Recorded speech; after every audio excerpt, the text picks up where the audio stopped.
Limits. पहले तो थोड़ा सा हम लोग 5-10 मिनट इस पर स्पेंड करेंगे ये होता क्या है, क्योंकि कभी कभी बच्चे जो है पहली बार जब लिमिट पढ़ते हैं तो उन लोग को ये ही पता नहीं रहता कि एक्चुअली ये लिमिट होता क्या है। मेन चीज़ ये है कि लिमिट है क्या चीज़ और क्यों यूज़ करते हैं। मैथमेटिक्स में 10th क्लास तक तो लिमिट नहीं होता है, सडनली 11th के बाद से जो है लिमिट्स आ जाता है। तो इसको ध्यान से थोड़ा समझने की कोशिश करते हैं कि लिमिट होता क्या है। बहुत सिंपल आइडिया मैं आपको दे रहा हूं, जरा उसको समझने की कोशिश। लिखने की भी कोई जरूरत नहीं है जब तक मैंने बोलूं। सपोज कर लीजिए कि आप एक रोड पे जा रहे हैं, आप यहां पे जा रहे हैं और आपको पता था, किसी ने बताया कि भाई साहब आपके 1 किलोमीटर बाद जो है बहुत बड़ा होल है रोड में, रोड ब्रोकन है। यहां पे बहुत बड़ा होल है, मतलब आप ये सोचिए कि इसका जो रेडियस है होल का, ये इमेजिन कर लीजिए कि 2 किलोमीटर करीब रेडियस है, बहुत बड़ा होल है, रोड ब्रेक हो गया है। तो एज ए ह्यूमन हमारे माइंड में क्या आता है कि चलो भाई देखते हैं कि क्या होगा, मतलब कैसा होल बन गया है। कहीं कुछ ऐसा तो नहीं कोई एलियन का स्पेस क्राफ्ट गिर गया और इतना बड़ा होल बन गया, तो थोड़ा सा आइडिया मिलेगा देखने के। ऐसा थोड़ी है किसी ने बोल दिया भाई रोड में होल हो गया तो आप पीछे भाग गए, ऐसा तो होता नहीं है। हम लोग क्यूरियोसिटी एज ए ह्यूमन, हम क्यूरियोसिटी जाते हैं यहां पे और इसके नियर जाकर के देखते हैं कि भाई इसमें क्या है, रियल ये होल कैसा है। तो ये जो पॉइंट है कि जब हम कोई भी चीज कहीं पे ब्रेक होती है तो हमारा ह्यूमन नेचर है कि हम जाकर के देखते हैं वो कैसे ब्रेक हुआ और क्या कितना ब्रेकिंग है, कैसा होल है यहां पे, कितना गहरा है, कितना मतलब कम गहरा है कि ज्यादा गहरा है, उसके पास जाकर के देखते हैं। ये जो पास जाकर के देखते हैं यही चीज जो है मैथमेटिक्स में यूज होता है। जैसे क्या होता है कि कभी कभी कोई फंक्शन किसी पॉइंट पे ब्रेक हो जाता है। देखिए जैसे सपोज कीजिए, ध्यान दीजिएगा आप लोग, कुछ भी नोट नहीं करना है अभी, एक बार लिमिट समझ जाइए उसके बाद से आगे बढ़ेंगे। एक ऐसा फंक्शन कुछ ऐसा है, ठीक है। इस फंक्शन को यहां पर सपोज कर लीजिए ये पॉइंट है आपका 2, ये 2 पे ब्रोकन है, ग्राफ जो है ब्रेक हो गया इस 2 पे। तो अब क्या किया जाए कि ये 2 पे जब ब्रेक हो गया है, लेकिन 2 पे ये x इक्वल टू 2 पे यहां डिफाइन नहीं है बट यहां डिफाइन है। एक काम करते हैं, इसको भी हटा देते हैं, ये हाई नहीं है 2 पे ग्राफ, 2 पे ग्राफ अवेलेबल ही नहीं है। मतलब ये कहा जाए कि f ऑफ 2 अगर आपसे कोई पूछे तो आप क्या कहेंगे, नॉट डिफाइन, है ही नहीं है, ग्राफ ही नहीं है। 2 के देखिए करस्पॉन्ड, यहां पर भी होल है, यहां पर भी होल है, तो इसका मतलब 2 पे ग्राफ अवेलेबल नहीं है। हां, लेकिन 2 के जस्ट पहले ग्राफ अवेलेबल है, 2 के जस्ट पहले ग्राफ अवेलेबल है। जैसे कहा जाए कि अगर आपको और चेक करना हो तो 1/x, f ऑफ 0 अगर आपसे कोई पूछे तो आप कहोगे नॉट डिफाइन, ये तो नॉट डिफाइन है। लेकिन क्या f ऑफ 0.00001 भी नॉट डिफाइन है? नहीं, ये तो है। तो कहां तक है? 0 पे नॉट डिफाइन है, तो 0 के पास कितने तक ग्राफ है? तो फिर कहोगे, कोई बच्चा कह सकता है सर इस पॉइंट पे भी ग्राफ अवेलेबल है, तो फिर दूसरा आएगा वो 10 जीरो और बढ़ा देगा इसके अंदर, पॉइंट और 1 के बीच में 10 और जीरो बढ़ा देगा। तो इसका कोई लिमिट ही नहीं है, कोई प्रोसेस ही नहीं है कि हम कहां तक जाएं, क्योंकि 0 पे हम नहीं जा सकते, तो हमें 0 के नियर जाना होगा। अब 0 के नियर आप कहां तक पहुंच सकते हैं? कोई लिमिट है क्या? कोई लिमिट नहीं है। तो ये मैथमेटिक्स में बहुत बड़ी प्रॉब्लम थी कि जब किसी एक पॉइंट पे फंक्शन डिफाइन नहीं होता था तो उसके नेबरहुड में, उसके अगल बगल फंक्शन डिफाइन तो है, तो उसके अगल बगल उसकी वैल्यू क्या है वो पता करने के लिए हमें लिमिट की जरूरत पड़ी है। लिमिट सिर्फ इतना होता है कि अगर किसी पॉइंट पे फंक्शन डिफाइन नहीं है तो उस पॉइंट के नियर फंक्शन की क्या वैल्यू होगी, इतना ही सिर्फ लिमिट का मतलब होता है। तो अब यहां पर देखिए, अगर ये 2 पॉइंट है, मैं कहूं कि जो है f ऑफ 2 क्या होगा, f ऑफ 2 तो नॉट डिफाइन है, तो नियर टू 2 क्या होगा? अगर आप इस पॉइंट से 2 की तरफ जा रहे हैं, 2 की तरफ जा, बहुत पास, एकदम पास, जैसे ही आप 2 के पास जा रहे हैं ये ग्राफ किधर जा रहा है? इधर जा रहा है। सपोज कर लीजिए इसकी वैल्यू मैंने 5 ले लिया और ये वैल्यू मैंने 7 ले लिया, ऐसे ही रैंडम वैल्यू ले लिया। जब आप 2 के पास जा रहे हैं तो ग्राफ किधर जा रहा है? 5 की तरफ जा रहा है। जैसे ही आप 2 के पास जा रहे हैं ग्राफ 5 की तरफ जा रहा है, 5 की तरफ जा रहा है। जब आप 2 पे पहुंचते हैं तो ग्राफ गायब हो गया, बट लेकिन जस्ट 2 के पहले अगर आप हैं तो ग्राफ तो है। तो अगर 2 के जस्ट पहले आप हैं तो ग्राफ 5 के जस्ट पहले है। मतलब यह है कि जब हम 2 के पास हैं तो ग्राफ जो है 5 के पास है। When we are near to 2, graph is near to 5. Am I right or not? बात समझ में आ रही है आप लोग को? उसी टाइप से अगर मैं 2, कोई बंदा सपोज कर लीजिए वो यहां से बढ़ना चाहे ऐसे, अब ये 2 के नियर आता है तो ये बोला है ग्राफ 5 के नियर नहीं है। अगर मैं यहां पे हूं 2 के जस्ट पास हूं इस साइड से तो ग्राफ तो 7 के नियर है। सिचुएशन समझ में आ रही है? 2 पे ग्राफ नहीं है, बट 2 के नियर अगर आप इधर से जाते हैं तो ग्राफ 5 के करीब है, 5 के करीब है, और अगर आप इस साइड से जाते हैं तो ग्राफ 7 के नियर है। तो हम ये बोलेंगे कि fx की वैल्यू जब x के नियर हो, when x is near to 2, ये सिंबल होता है near, approaching to, near to 2, then fx is near to 5 or 7। कुछ कुछ बात समझ में आ रही है आप लोग को? जैसे ही आप 2 के करीब जाते हैं तो ग्राफ या तो 5 के करीब पहुंच रहा है या तो ग्राफ 7 के करीब पहुंच रहा है।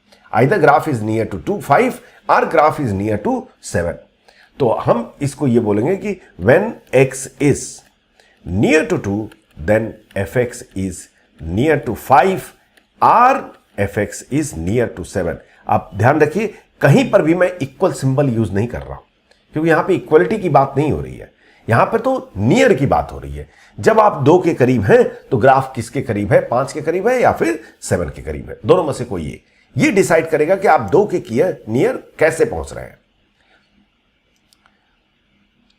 Are you able to understand the point? ठीक है, तो आप 2 के करीब कैसे पहुंच रहे हैं वो डिसाइड करता है कि भाई फंक्शन किसके करीब है। जैसे अगर थोड़ा ग्राफ को मैं चेंज कर दूं, ये देखिए, कुछ भी नोट करने वाला चीज नहीं है यहां पे, ये सिर्फ समझने वाली चीजें हैं। एक बार कंसेप्ट क्लियर हो गया फिर मेरा प्रॉब्लम सॉल्व। ऐसे सोचिए कि ये जो है fx का ग्राफ कुछ ऐसे है, ये 2 है, वही 2, और ये वही 5 है। अब अगर आपसे कोई पूछे कि अगर x 2 के करीब है, if x is near to 2, fx is where, तो will say fx will be either near to 5 और fx is near to infinity. क्योंकि अगर आप इस साइड से आएंगे तो fx तो गायब हो गया, ऊपर पहुंच गया, इंफिनिटी के करीब पहुंच गया, और जब इस साइड से आएंगे तो ग्राफ 5 के नियर है। Is this clear to everybody? यही चीज होता है लिमिट। लिमिट का मतलब यह होता है कि जब x कहीं इक्वल की बजाय अप्रोच करे तो फिर क्या fx किधर अप्रोच करेगा। सिर्फ इतना ही लिमिट होता है और कुछ भी नहीं होता है। इसके दूसरे दूसरे तरीके होते हैं, मेथड्स होते हैं, फार्मूला होता है, वो सब करने की बात है, वो सब में कोई ज्यादा कष्ट नहीं होगा, चिंता मत कीजिए। तो लिमिट का मतलब सिर्फ इतना होता है, इसमें नोट करने कुछ भी नहीं है। The way to represent limit is this, ऐसे रिप्रेजेंट करते हैं, ये होता है। इसका मतलब, इसको हम प्रोनाउंस ऐसे करेंगे कि limit here x is approaching a, x is approaching a, तो इसको प्रोनाउंस ऐसे कहेंगे limit fx limit x approaches to a fx, limit x approaches to a fx। इसको लिखने का तरीका ये होता है। और अगर ये कहीं पर भी आपसे ये दिया जाता है तो इसका मतलब भी समझिए।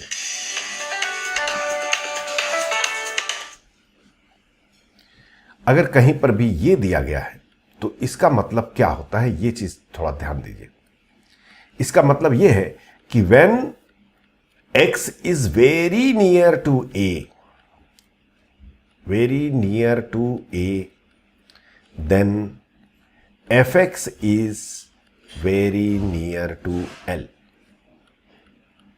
near to l, बस और कोई मतलब नहीं होता है, सिर्फ इतना ही मतलब होता है। अगर किसी लिमिट की वैल्यू आप लिखते हैं, उसकी वैल्यू की मतलब, उसका मतलब यही है कि अगर x a के नियर है तो fx किसके नियर है, l। ये L इसका आंसर है और इस L को हम बोलते हैं limiting value of the function, limiting value of the function, of the function. Have you understand the point? ये कोई मैथमेटिकल सिंबल नहीं है, ये सिर्फ एक स्टेटमेंट है। इस स्टेटमेंट को आप कहां पास कर रहे हैं उससे कोई मतलब नहीं पड़ता है, ये सिर्फ एक स्टेटमेंट है। मतलब इतना बड़ा लिखने के बजाय when x is very near to a, तो मैथमेटिक्स सेज दैट कि use this particular shortcut of writing.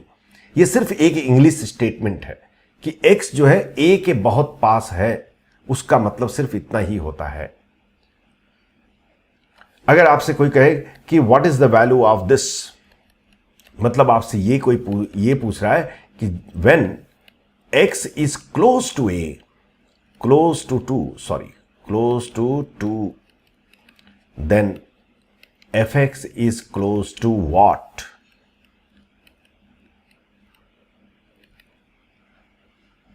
Did you understand? जब x 2 के करीब हो तो fx किसके करीब होगा, सिर्फ आपको इतनी बताने होता है। यही चीज आपका पूरा लिमिट यही होता है। ये पॉइंट आप सभी लोग मेंशन कर लीजिए।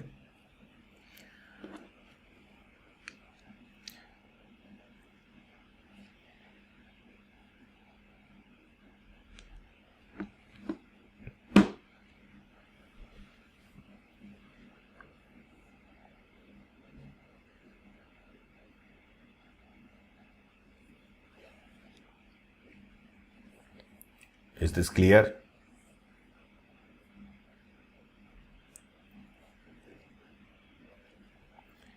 एक और चीज, छोटी सी चीज इसमें बहुत इंपॉर्टेंट चीज है।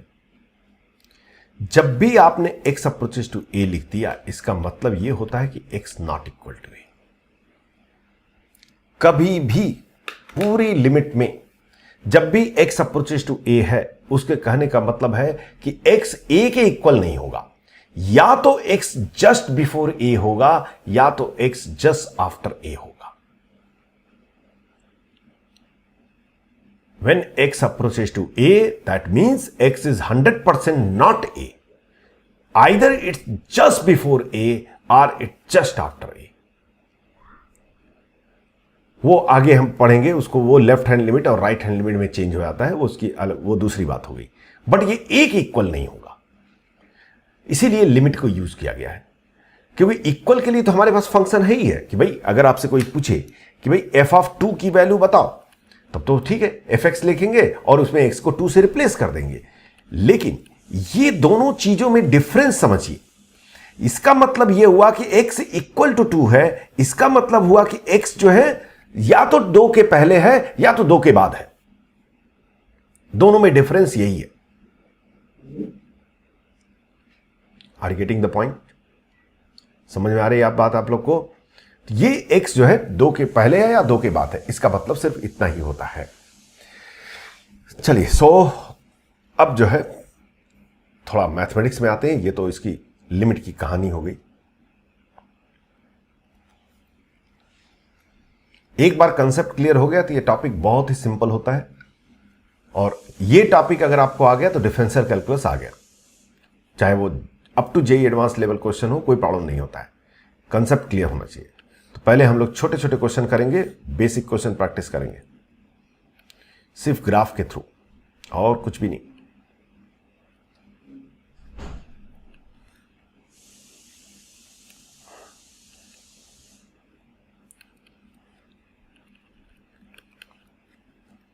ये 3 everybody is going to speak. What is the value of this?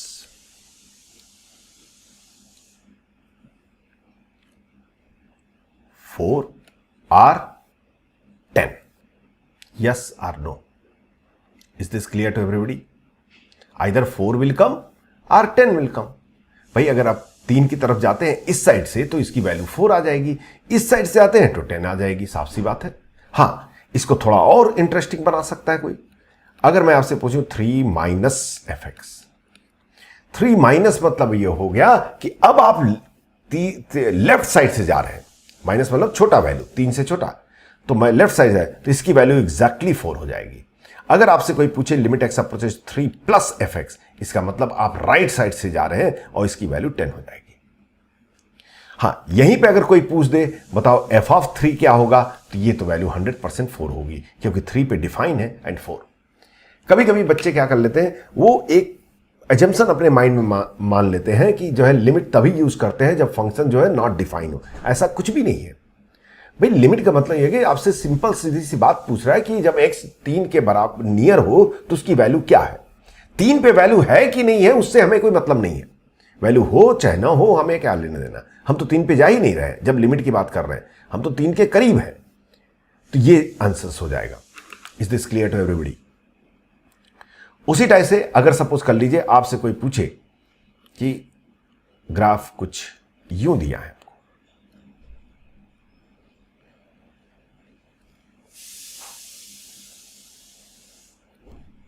ये पहुंच जा रहा है इन्फिनिटी तक, कोई फंक्शन का ग्राफ है y equal to F X, ये एक्चुअली 1 बाई मॉड एक्स का ग्राफ है। कई सारे ऑप्शन हैं आपको बताने हैं। Limit x tends to 0 minus F X क्या होगा, limit x tends to 0 plus F X क्या होगा, लिमिट, हां बस पहले ये दोनों बताते हैं। x टेंड्स टू 0 माइनस मतलब आपको जीरो की तरफ जाना है, किधर से जाना है, लेफ्ट साइड से जाना है। अगर हम लेफ्ट साइड जाएंगे बहुत जीरो के पास पहुंच गए तो ग्राफ किधर पहुंच जा रहा है, इन्फिनिटी की तरफ पहुंच जा रहा है, तो मतलब इसकी वैल्यू इन्फिनिटी होगी। अगर आपको याद हो बेसिक मैथ जब मैंने आपको पढ़ाया था, मैंने बताया था कि जब भी इन्फिनिटी आता है तो इक्वल नहीं लिखते हैं, क्योंकि कोई भी चीज इक्वल इन्फिनिटी नहीं हो सकता, इसीलिए अप्रोच लिखते हैं। और उसी टाइप से इसकी वैल्यू क्या होगी जल्दी बताइए, ये भी इन्फिनिटी आ जाएगा, क्योंकि आप इस साइड से भी जाएंगे तब भी इसकी वैल्यू इन्फिनिटी ही तो आ रही है। उसी टाइप से अगर आपसे कोई पूछे limit F X X approaches to infinity F X क्या होगा इन दिस केस, मतलब अगर आप इन्फिनिटी की तरफ जा रहे हैं तो फिर उसकी वैल्यू क्या होगी, यहां लिख रहा हूं मैं, limit X tending to infinity F X, इसकी वैल्यू क्या होगी। अब यह ध्यान रखिएगा, यहां मैंने नहीं लिखा कि इन्फिनिटी माइनस हो कि पूछ रहा हूं या इन्फिनिटी प्लस, क्योंकि जब आप इन्फिनिटी की तरफ जाते हैं तो वहां लेफ्ट राइट तो मैटर करता ही नहीं, वो तो ऑलरेडी एक्सट्रीम है, तो एक ही साइड से हम जा सकते हैं। तो इन्फिनिटी की तरफ जा रहे हैं तो इसकी वैल्यू क्या आ जाएगी, इसका आंसर क्या हो जाएगा। जब आप इन्फिनिटी की तरफ जा रहे हैं तो ग्राफ किधर भाग रहा है, ग्राफ जीरो की तरफ भाग रहा है, y की वैल्यू 0 होते जा रही है, इसकी वैल्यू 0 आ गई। उसी टाइप से अगर limit x approaches to minus infinity F X आपसे कोई पूछ रहा है, तब भी अगर हमें इधर जा रहा हूं, जाते जाते जाते जाते जाते अगर इन्फिनिटी पहुंच गए तो भी ये वैल्यू किधर अप्रोच कर रही है, 0 की तरफ अप्रोच कर रही है, मतलब इक्वल टू 0, मतलब इसकी लिमिटिंग वैल्यू 0 होगी, इसकी भी लिमिटिंग वैल्यू 0 होगी। I hope able to understand all of you. Is it clear? चलिए और देखते हैं, और देखते नहीं, अब आगे बढ़ जाते हैं। तो ग्राफिकली हम आराम से पता कर सकते हैं कि किसकी लिमिट की वैल्यू क्या होगी, कोई समस्या नहीं है। जैसे आपसे किसी ने पूछा कि limit x approaches to 2 greatest near X की वैल्यू बताओ, तो हमें ग्रेटेस्ट नियर एक्स का ग्राफ, ऑफ कोर्स हम ग्राफ से नहीं करेंगे आगे चल के, बट अभी ग्राफ से ग्रेटेस्ट नियर एक्स का ग्राफ तो भूल गए होंगे आप लोग, पढ़े हम लोग ना ग्रेटेस्ट नियर एक्स का ग्राफ, सीढ़ियां याद है ना, हाँ ऐसे, ये 1 था। पुरानी पूरी चीजें याद जरूरत पड़ेंगी, याद रखिएगा। अगर सही में आपको जो है आईआईटी के क्वेश्चन करना है तो पुराना पूरा रिवाइज करके बैठा कीजिए मेरे क्लास के पहले। ये ग्राफ होता है, ये पूछ रहा है limit x approaches to 2 F X. अब हमारे पास 2 ऑप्शन है, क्योंकि इसने मेंशन नहीं किया है कि किधर से जाना है। प्लस माइनस होता तो समझ में आता कि हमें लेफ्ट से जाना है राइट से जाना है, बट ये तो सिर्फ 2 बोल दिया है, मतलब अब हमारे पास ऑप्शन है, हम इधर से भी जा सकते हैं और इधर से भी जा सकते हैं। अगर मैं इधर से जा रहा हूं, 2 के पास पहुंच रहा हूं, ओ बहुत पास, बट 2 पे नहीं पहुंचा, जस्ट 2 के पहले, अरे जस्ट 2 की वैल्यू, इसकी वैल्यू ये तो 1 है, ये 1 वाला, तो इसका आंसर 1 हो जाएगा। और अगर मैं इधर से आता हूं तो इसकी वैल्यू तो 2 है, R2, मतलब इसकी आंसर क्या हो जाएगा, 1 R2। और यही आगे चल के हम देखेंगे इसी को बोलते हैं लिमिट डज नॉट एग्जिस्ट। अगर आप दो साइड से जाते हैं, वैल्यू डिफरेंट आ जाती है, तो उसको बोलते हैं लिमिट डज नॉट एग्जिस्ट, और जब द सेम आती है तो उसको बोलते हैं लिमिट एग्जिस्ट। अभी मत लिखिएगा limit does not exist and exist, वो आगे पढ़ेंगे हम।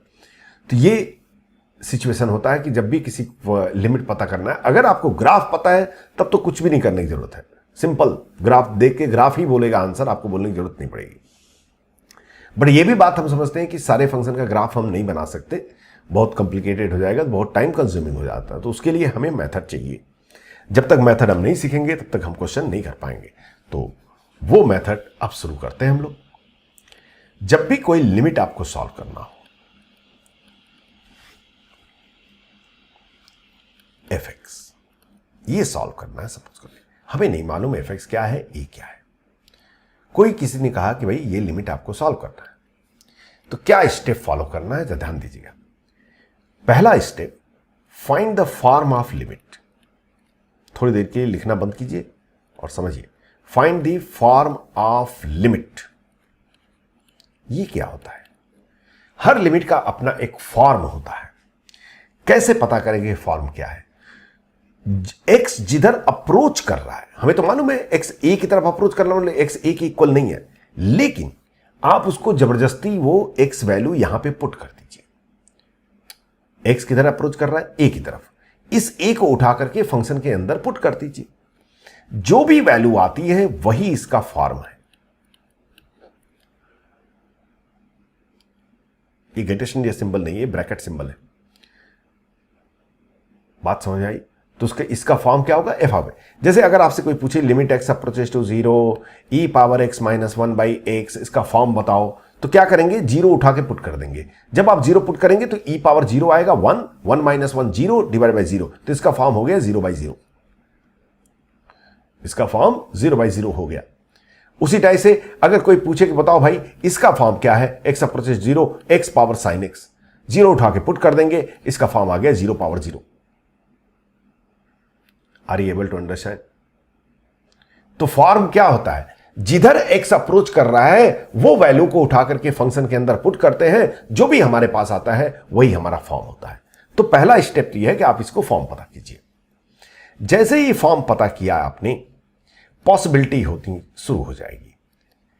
If F of A is means form is either 0 by 0 or infinity by infinity, or infinity minus infinity, or 1 power infinity, or 0 power 0, solve further. Solve further कैसे solve करेंगे वो तो बाद में देखेंगे। मतलब हम डायरेक्ट आंसर नहीं बोल सकते, उसके लिए हमें सॉल्व करना पड़ेगा। ये फॉर्म बोलते हैं, इसको बोला जाता है इनडिटर्मिनेंट फॉर्म। अगर आपको याद हो 0 बाई 0 इंफिनिटी बाई इंफिनिटी कैसे नंबर होते हैं? इनडिटर्मिनेंट नंबर होते हैं। मतलब यह है कि जब भी किसी लिमिट का फॉर्म इनडिटर्मिनेंट सिर्फ इतना ही है, उसके आगे कुछ भी नहीं है। आप ये मत सोचिए अच्छा कुछ और भी होगा, कुछ नहीं होता है, बस इतना ही है। 5 इनडिटर्मिनेंट केस हमें करना होता है। 0 बाई 0 फॉर्म हो, या इंफिनिटी बाई इंफिनिटी हो, या इंफिनिटी माइनस इंफिनिटी हो, या 1 पावर इंफिनिटी हो, या 0 पावर 0 हो। अगर इसमें से कुछ भी आता है फॉर्म, तो उसे हमें आगे सॉल्व करना पड़ेगा। वो कैसे सॉल्व करेंगे तो बात की बात है। ठीक। दूसरा, इफ फॉर्म इज, ये तो गया, ये बंद हो गया।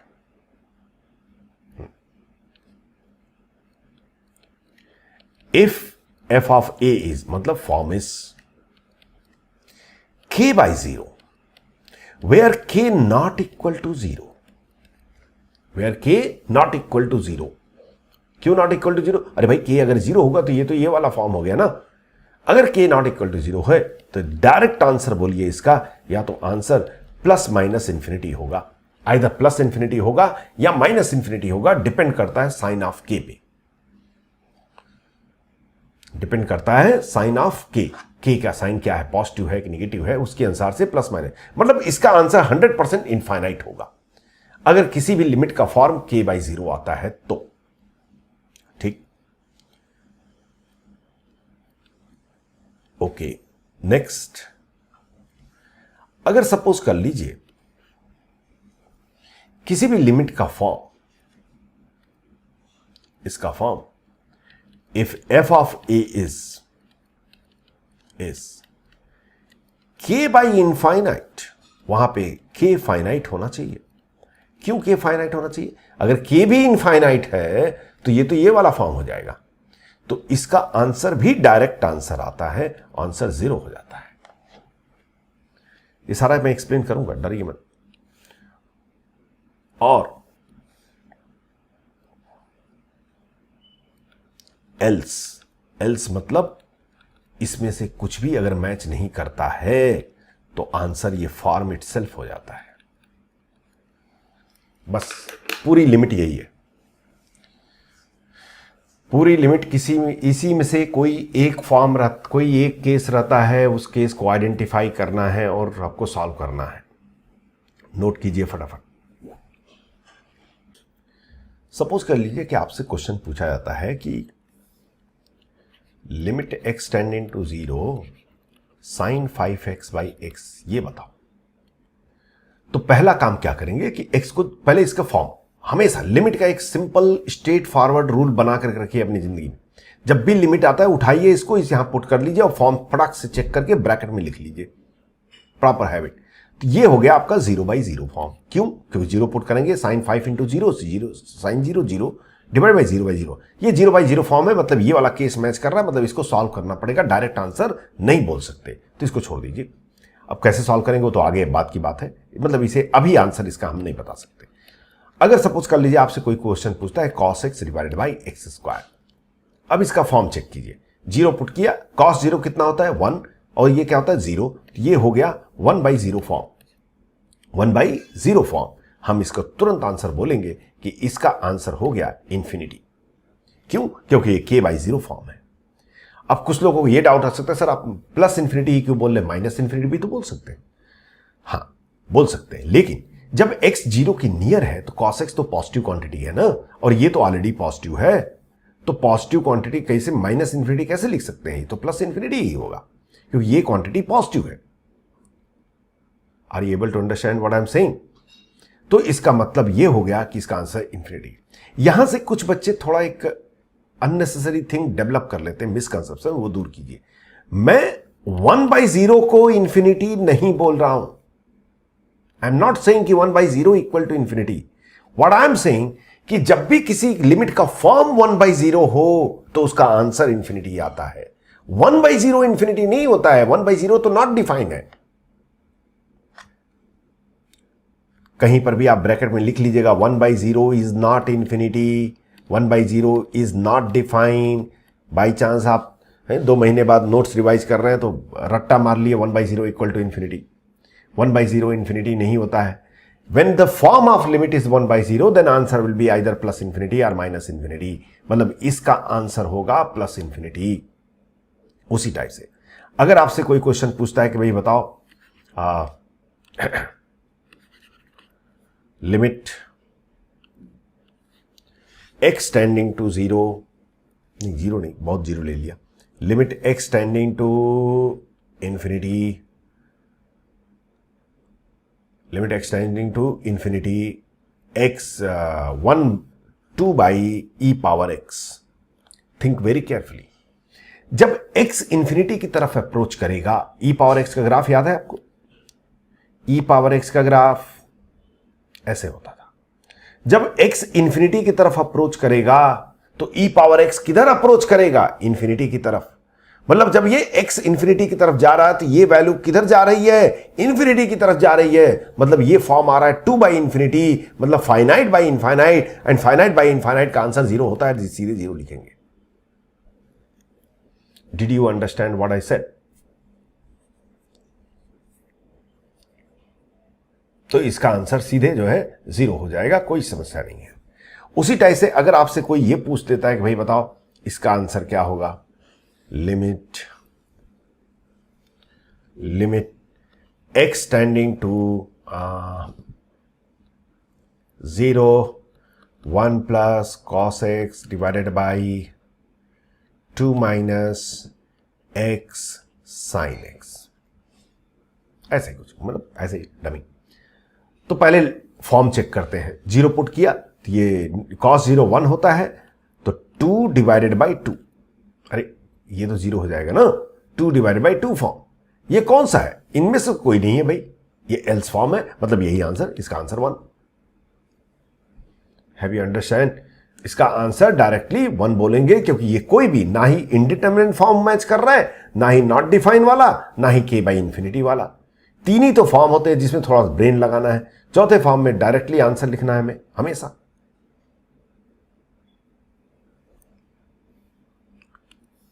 I hope all of you understood the point. Clear है सबको? ओके। फिर हम सीखेंगे कैसे लिमिट सॉल्व करना है, लेकिन अब तक जितना भी आप पढ़े उसके बेस पे एक जेई का क्वेश्चन बता दीजिए।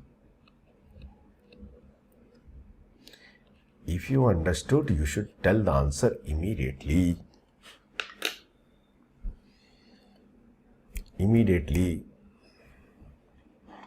Think over it. चलिए मैं बताता हूं हमने क्या सीखा है। कि भाई सर ने बताया कि जब भी कोई क्वेश्चन सॉल्व करना है, उठाओ इसको, पुट कर दो। पुट कर दिया। बट सर आपने तो बताया नहीं कि साइन इन्फिनिटी क्या होता है। मैंने बताया साइन एक्स का ग्राफ हमेशा होता है, कहीं पर भी ग्राफ रहता है, और वो हमेशा एक -1 और 1 के बीच में लाई करता है। मतलब ये वैल्यू क्या होगी हमें नहीं मालूम, लेकिन इतना मालूम है कि एक फाइनाइट नंबर होगा बिटवीन -1 एंड 1। तो ये वाला फॉर्म मैच कर रहा है, हो गया आंसर 0। अरे is this clear to everybody? Sine infinity क्या है मुझे नहीं पता, लेकिन ये तो पता है कि -1 और 1 के बीच में होगा। मतलब एक फाइनाइट नंबर होगा, एक finite number divided by infinite, k by infinite form है, डायरेक्ट आंसर 0। तो इसका आंसर 0 हो जाएगा। क्वेश्चंस जब भी आते हैं तो वो कोई भी क्वेश्चन हो, इन्हीं 4 में से केसेस होंगे, उस 4 केसेस को आपको सॉल्व करना होगा बस। अब आगे बढ़ते हैं, क्योंकि मेन तो ये है कि इसको सॉल्व कैसे करेंगे further. Till here I am sure कि all of you understood the things, there is no problem.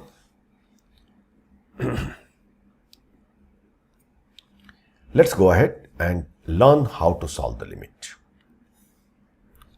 How to solve limit.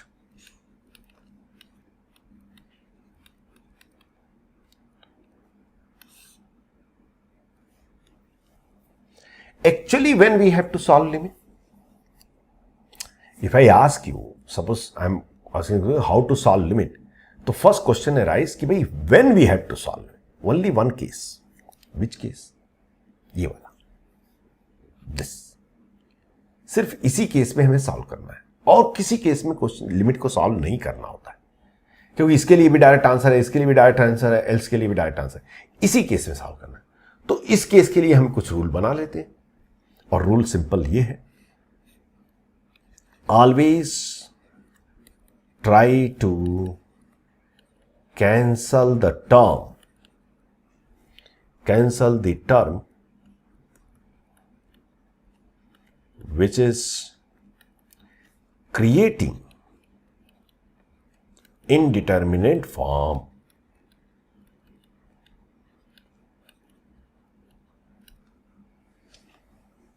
बस मेन मंत्र ये है, पूरी लिमिट यही है, और सिर्फ मुझे इतना ही आता है, सिर्फ इसी के बेस पे मैं पूरी लिमिट सॉल्व करता हूं। बट इतनी गारंटी दे सकता हूं कोई भी लिमिट का क्वेश्चन हो सॉल्व कर दूंगा। होता क्या है कि इस चीज को भूल करके बाकी चीज हम लोग पढ़ने लगते हैं। सिर्फ इतना ही रूल होता है, कभी भी कोई लिमिट सॉल्व करना है तो आप हमें सिर्फ उसी केस में सॉल्व करना जब इनडिटरमिनेट बनेगा। तो ढूंढिए कौन ऐसा कल्पिट है जो कि इनडिटरमिनेट फॉर्म बना रहा है, उसको ढूंढ के कैंसिल कर दीजिए, आंसर आ जाएगा। पूरे लिमिट का सारांश यही होता है। जैसे नहीं, मैं फार्मूला भी पढ़ाऊंगा, कुछ लोग तो टेंशन में आ गए सर बस इतना ही पढ़ना है क्या? नहीं नहीं, इतना नहीं पढ़ना है, फार्मूला भी बताऊंगा, बट फार्मूला आप खुद यूज करेंगे, खुद डिराइव करेंगे। जैसे सपोज कर लीजिए कि आपसे कहा जाए कि ये क्वेश्चन सॉल्व कीजिए।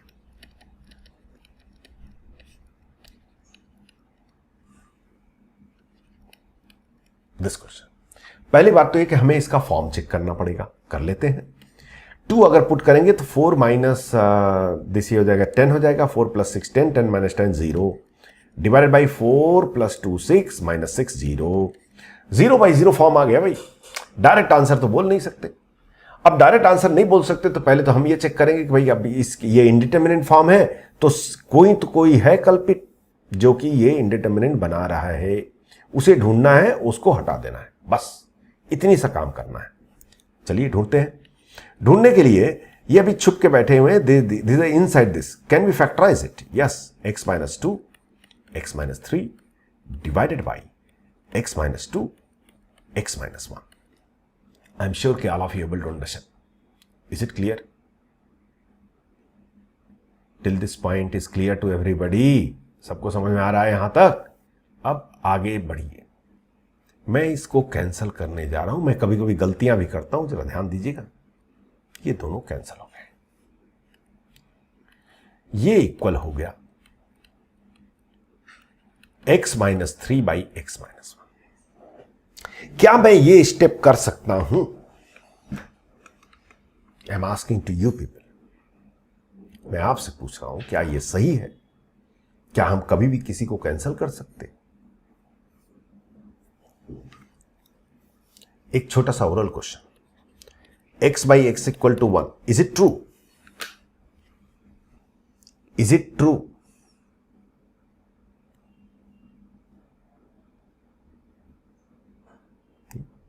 कुछ लोग तो चीर निद्रा में चले गए। क्या है x by x? बचपन से पढ़ रहे हैं 1 होता है, अभी पूछने का क्या मतलब है? नहीं, मतलब है। अगर आपसे ये पूछा जाए x by x equal to 1, is it true always or not? It's not always true.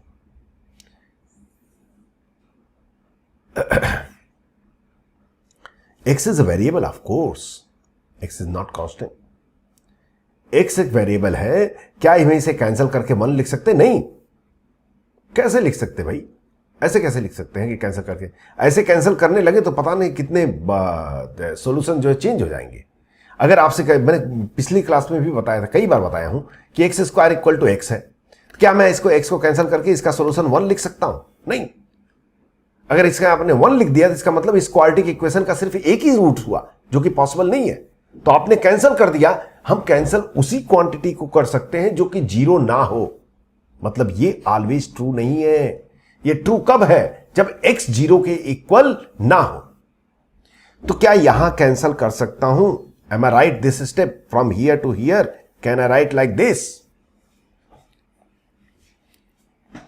Yes, I am right. Here I can cancel because ये क्या बोल रहा? Limit x approaches to 2 means x is 100% not 2. जब भी अगर ये लिखा है, इसका मतलब ये है कि it's 100% x is not a. जब मैंने लिखा लिमिट एक्स अप्रोचेस टू 2, तो ये दिस इज 100% गारंटी कि x is not 2। If x is not 2, तो there is 100% guarantee x minus 2 is not 0। I can cancel. तो कैंसिल करके ये आ जाएगा। अब फिर एक ये न्यू लिमिट हो गया, इसको फिर से सॉल्व कीजिए। क्या आ जाएगा? -1 डिवाइडेड बाई 1। इसका फॉर्म हो गया -1 by 1, else form answer -1। I hope able to understand all of you.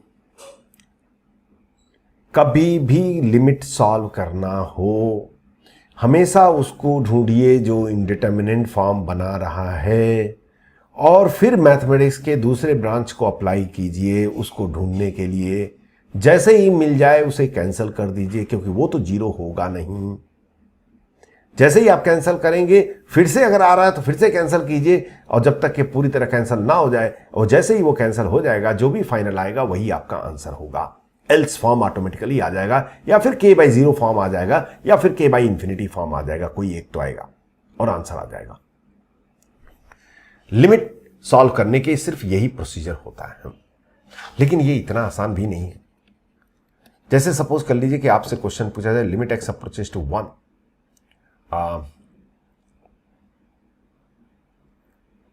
x approaches to 1,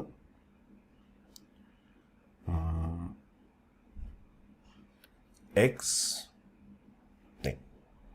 छोटा और लेते हैं, इतना छोटा था। Limit x approaches 0 sine x by x, इसका क्या होगा? This value will be what? तो पहले हम इसका फॉर्म चेक करेंगे। What is the form? 0/0। भाई अगर आप 0 पुट करेंगे तो साइन 0 क्या हो जाएगा? 0 हो जाएगा, और ये भी 0/0 फॉर्म हो गया। तो मतलब ये है कि इसका हम डायरेक्ट आंसर तो लिख ही नहीं सकते। तो इसके लिए हम क्या करें? तो इसके लिए हमें सर्च करना पड़ेगा उस टर्म को जो कि इनडिटर्मिनेंट फॉर्म बना रहा है। इसमें कौन इनडिटर्मिनेंट फॉर्म बना रहा है? यहां डिनोमिनेटर में तो x बना रहा है, बट न्यूमिनेटर में भी x ही बना रहा है, बट x किसी के अंदर छुपा हुआ है, साइन के अंदर है। अब ऐसा तो कर ही नहीं सकते कि x को काट दिया और साइन आ गया, that we can not do. तो x जो है, x is inside a function, वो हमें जो है जब तक x बाहर नहीं आएगा तब तक मैं इसे सॉल्व नहीं कर सकता हूं। तो क्या किया जाए इसके लिए? इस साइन x में से x को निकालना पड़ेगा। तो यहां पे थोड़ा एक एक्स्ट्रा पॉइंट आप लोग को पढ़ना है। Give the heading all of you, Taylor's theorem.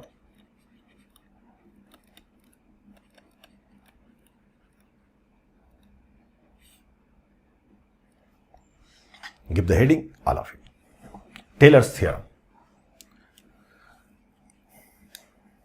पहला लेक्चर थोड़ा सा थ्योरेटिकल जाएगा, डरिएगा मत, बट बहुत जरूरी है। टेलर्स थ्योरम क्या होता है? इन्होंने बताया कि दुनिया का कोई भी फंक्शन को हम पॉलिनोमियल में एक्सप्रेस कर सकते हैं। दुनिया के किसी भी फंक्शन को हम पॉलिनोमियल में एक्सप्रेस कर सकते हैं, और उसको इस रूल से एक्सप्रेस करते हैं। fx equal to f0 plus f'0 by 1 factorial into x plus f'0 by 2 factorial into x square plus f'0 by 3 factorial into x cube. अब आगे आपको समझ में आ रहा होगा कि नेक्स्ट पॉइंट क्या होगा। f4 times 0 by 4 factorial into x power 4, f5 times 0 by 5 factorial into x power 5, and so on up to infinity it will go. This is called as the Taylor's theorem, most important theorem. इसको हम लोग tailors theorem बोलते हैं। कुछ कुछ बात समझ में आ रही है आप लोग को?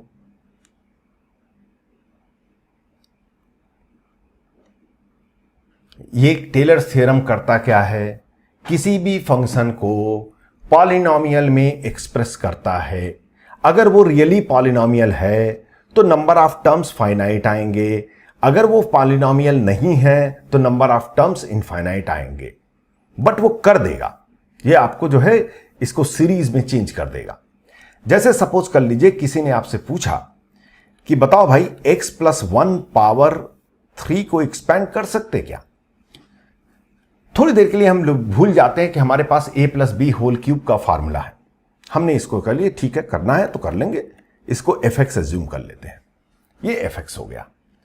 तो f ऑफ g, अब fx आपके पास मिल गया, सारे चीज कलेक्ट कीजिए। f of x is this, तो f ऑफ 0 कितना आ जाएगा आपका 1। f डैश x कितना होगा 3 into x plus 1 whole square. f double dash x कितना होगा, डिफरेंशिएशन आता है ना आप लोग को, all of you know differentiation, हाँ, तो 3, तो ये 6 इंटू एक्स प्लस 1।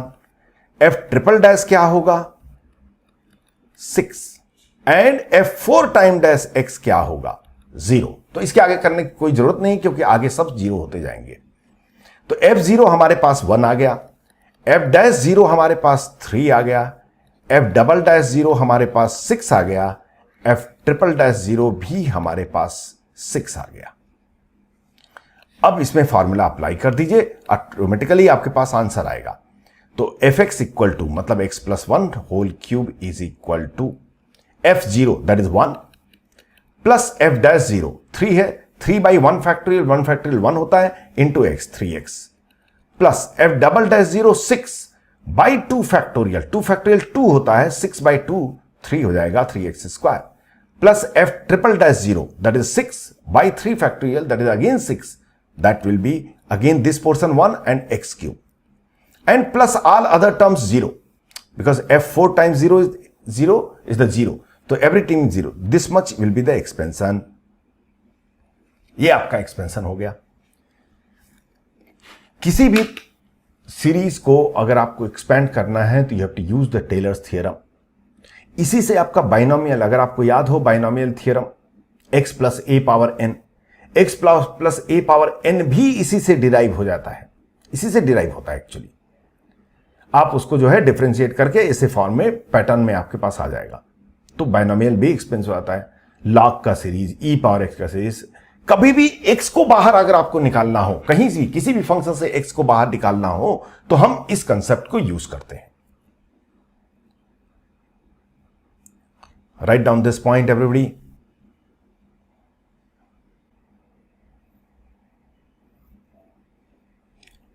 Okay. अब सपोज कर लीजिए कि हमें sin x चाहिए, तो हमने क्या किया, fx equal to sin x लिया और यहां से f डैश x फाइंड किया. पहले 2-3 पता कर लीजिए, ज्यादा पता करने की जरूरत नहीं. f dash x cos x हो गया, f डबल डैश x क्या हो जाएगा आपका, माइनस साइन x हो जाएगा. f ट्रिपल डैश x क्या हो जाएगा आपका, माइनस cos x हो जाएगा. f4 टाइम डैश x क्या हो जाएगा आपका, साइन x हो जाएगा. बस काफी है. फिर साथ में f0, क्योंकि हमें f डैश नहीं यूज करना, हमें f डैश 0 यूज करना है, f0 यूज करना है. तो f0 0 हो गया, f डैश 0 1 हो गया, f डबल डैश 0 0 हो गया, f ट्रिपल डैश 0 माइनस 1 हो गया, f4 टाइम 0 0 हो गया. तो अब हमें चाहिए साइन x का सीरीज. याद कीजिए क्या था फंक्शन ओरिजिनल रूल क्या है, ये f0 प्लस f डैश 0. तो f0 कितना हो जाएगा, 0. मैं ये फार्मूला भी साथ में लिख लेता हूं ताकि आपको समझाने में मुझे इजी हो जाए, अदरवाइज बार बार मुझे कॉपी करना पड़ेगा.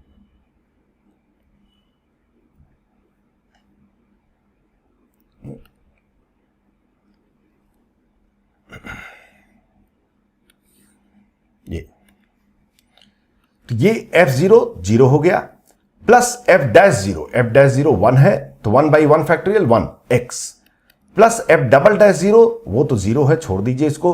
f ट्रिपल डैश 0 माइनस 1 है, तो ये आ जाएगा माइनस, ये आपका minus x cube by 3 factorial, plus f4 time 0, वो तो 0 हो गया. f5 time 0, 5 time x will be okay, cos x, f5 time 0 will be 1, तो plus x power 5 by 5 factorial minus 1. अब आगे आप पैटर्न में लिख सकते हैं. So this will be your series of this. तो I think time is limited today. सो कल के लिए मैं होमवर्क दे के जा रहा हूं, आगे स्टार्टेड होंगे. आपको सीरीज जो है साइन एक्स का हमने डिराइव कर लिया, कॉस एक्स का सीरीज चाहिए मुझे, ई पावर एक्स का चाहिए, ln 1 प्लस एक्स का चाहिए. ये सारे सीरीज आप डिराइव कीजिएगा. In the next class will continue with this, because today it's now time is over and I have the class also. Okay, तो see you in the next lecture to all of you.